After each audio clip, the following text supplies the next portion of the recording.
Morning folks, Ariel over here. It is time to do, I think, a little update on this mini wood stove. I've done a bunch of videos over the years of how this thing works and my experiences with it, but I haven't done an update in quite a while. And now I've had it for 7 years, going on 8. It wasn't here for the first year of life of the house, but it's been here ever since.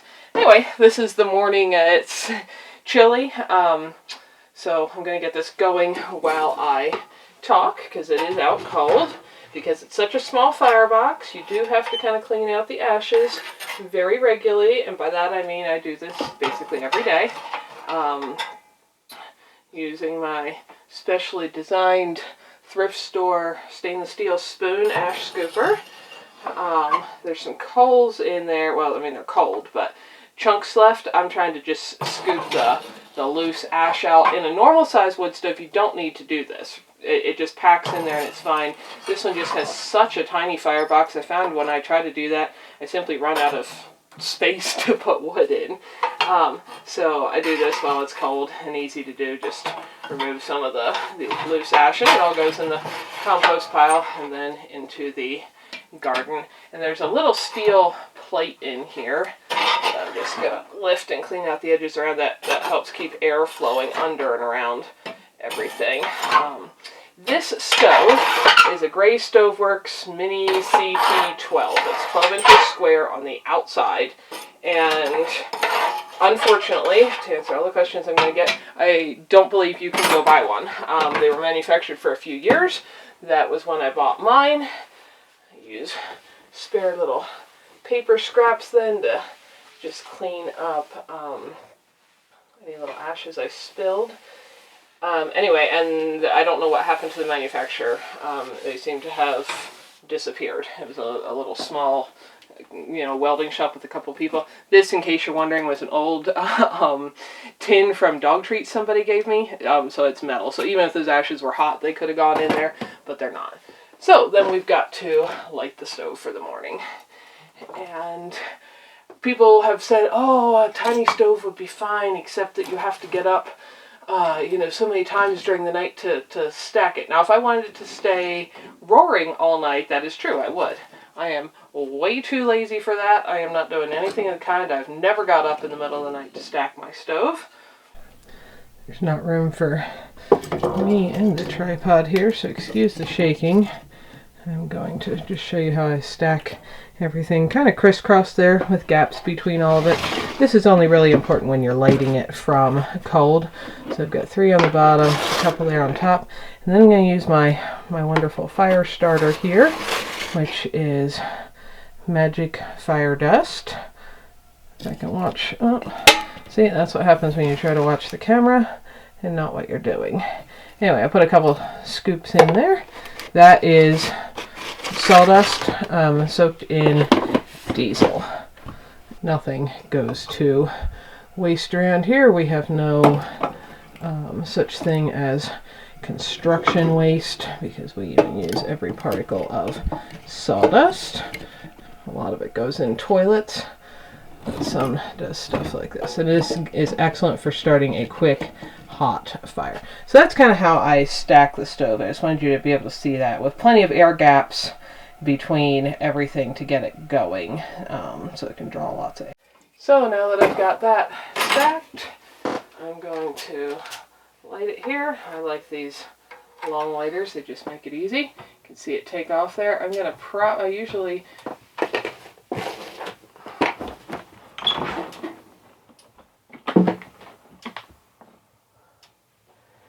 prop the door, and you can see probably in the sunlight there how I went and put my bucket outside, how it needed one little puff of air. This house seals so tight that when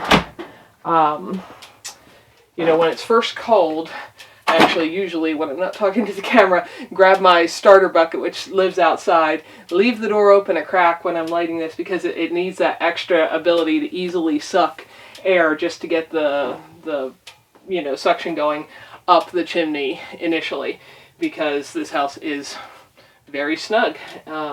Anyway, so I'll usually leave the door cracked like that for a little bit, or I can even leave it wide open and watch the flames till it really gets cooking. But anyway, back to the getting up in the middle of the night thing.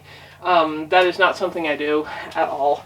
The house will be plenty warm in the evening before we go to bed, and I will, you know, right when we go to bed, that's why that curtain is over the loft, to keep the heat from being so hot up there. Both of us really enjoy sleeping cool. There's actually windows open upstairs.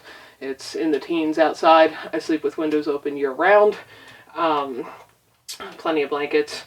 So that's fine, but the downstairs stays quite warm, and right before I go to bed, I stack a couple bigger logs in there and get it really, you know, cooking down here. Sometimes it'll be like 90 degrees down here by then, so you're like, okay, it's time to go to bed and get back in the cool air.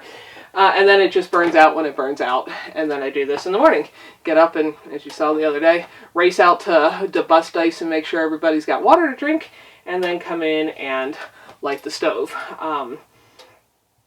And, you know, warm the house back up. And warm until you crawl out of the warm covers in bed, is probably some of you have experienced if you've ever gone camping or something like that. And you put a bunch of layers on, because I'm usually headed right outside to take care of the critters and promptly bundling up. By the time I've hauled some buckets of water around out there, I'm not cold anymore. And then I come in here and light this. And as far as how well it holds heat, it depends a lot on the outside temperatures. But this is probably, you know, 10 hours after I last put wood in there. So the stove is definitely cold, but the house is not that cold. It's like, you know, 58 degrees. That's one thing when you're heating with a wood stove. You don't like set your thermostat at 68 or 72 or whatever and expect it to just stay exactly there. You get more temperature swings, that's for sure, but I kind of enjoy that. So in a minute here, I can already feel the heat wave coming off of there. But in a minute here, it's going to be roaring again, and super cozy inside, which works just fine. And even now, like the floor, this is one of the reasons I love my cork floor, because even with the stove out, cold for a bunch of the night, it's not cold. Feels fine to sit on. Oh, and for anyone who hasn't seen the other videos, this looks like wood, but it's not. These are a tile, so this is all fireproof around here. Now, as far as how this has worked over the years, this setup has worked really good for a tiny house. This metal sheeting around it is the protection back there, and it stands out this inch from the sides or the wall, and up an inch from the bottom, if you can see that gap under there, so air can freely circulate the whole way around there. And even once this is raging hot, I can, you know, slide my hand back behind here or behind here, and it's warm, but you can touch it. It's a pretty effective heat shield there. I think it's fun when I'm sitting here. You have to open the door a little slowly, or you can, you know, create enough suction to make your chimney draft backwards, which I don't want to do. Well, I am getting a few puffs of smoke backwards. But it's fun to just sit here and watch the flames. But, oh, when people ask how I clean this, it's only a little bit dirty because the glass, because of the fire, you know, going out with a log must have tumbled up against it last night. It'll burn off clean here in a minute. I don't ever clean it. It just burns itself clean. Anyhow, so that has worked great for this setup.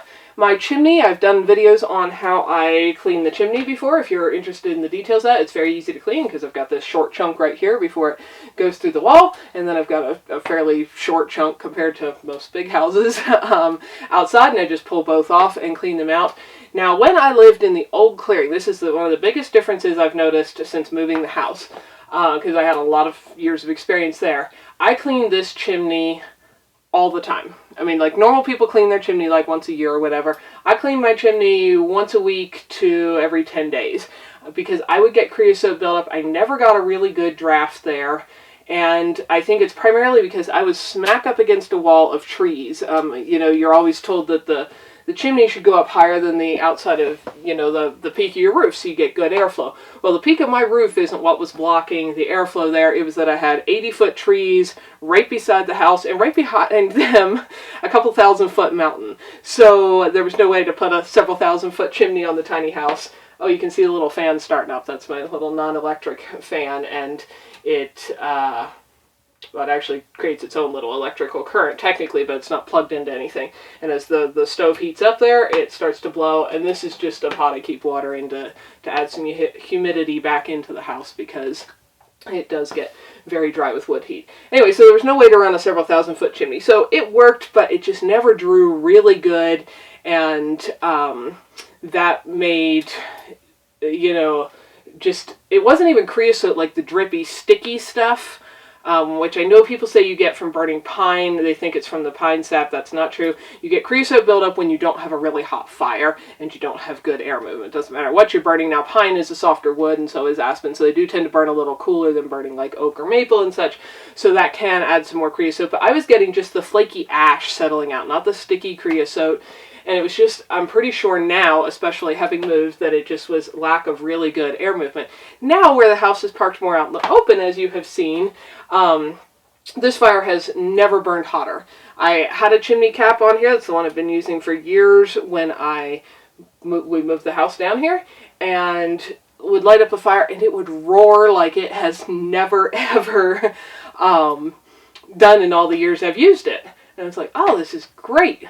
Until the first day we had a real big wind gust come in, because of course all of my trees and mountainside before were blocking real big wind gusts, as well as blocking my ability to draft well. And that wind gust hit this little, 4-inch chimney on the outside, blew straight down it, blew the fire out. It was raging hot, well established, not just started from cold like this, blew it out, and smoke puffed all back into the house. Which was super frustrating. After I did that a couple of times, I realized I needed to do something else, because now my stove was working either way better or way worse than before, one or the other. When there was no breeze that came down the chimney, and blew it out, it burned way better than ever. And when that happened, it completely sucked, and I've never had that happen before in all the years that I've been using it. So I got a wind cap now that's on the outside of that chimney, and this seems to have resolved the issue. It's on a little swivel, and it's kind of shaped like this. I'll go out and show you. It's cold outside, so if the wind, and it's got like a fin, so it should turn away from the wind. So if the wind's coming this way, it should hit it, and the opening should go that way. If the wind turns around, it should spin this way. It's got a little grease circ in there, so you can keep it greased so it spins really handy, and that seems to have resolved that problem. I never needed a wind cap before, and so that was new for me, but that was super helpful out here where we are in the more open. And like I said, the rest of the time it just burns hotter and cleaner and better. Oh, and the other thing is, now I hardly ever clean my chimney. I've pulled it apart several times to see if it needs cleaning, and with that much air movement going up it, I'm sure I still need to clean it some, but it is nothing like what I used to have to do. I pull it apart, there's just nothing in there, which is great. So anyway, this is getting nice and toasty, and let's run outside and look at the wind cap. It's probably hot enough, I bet you can't even see smoke coming up out there. So you can actually see just a little smoke still coming out as it all gets warmed up there against the blue sky. You can see the moon over there in the sky too. Anyway, you can see how that cap is shaped, that it looks angled. And you can tell from the little bit of smoke which way the breeze is blowing. I can see how it's blocking wind from coming down in. Burley's got a bird to chase. Down in the, from the side the direction is blowing, and is letting all the smoke out, on the other side.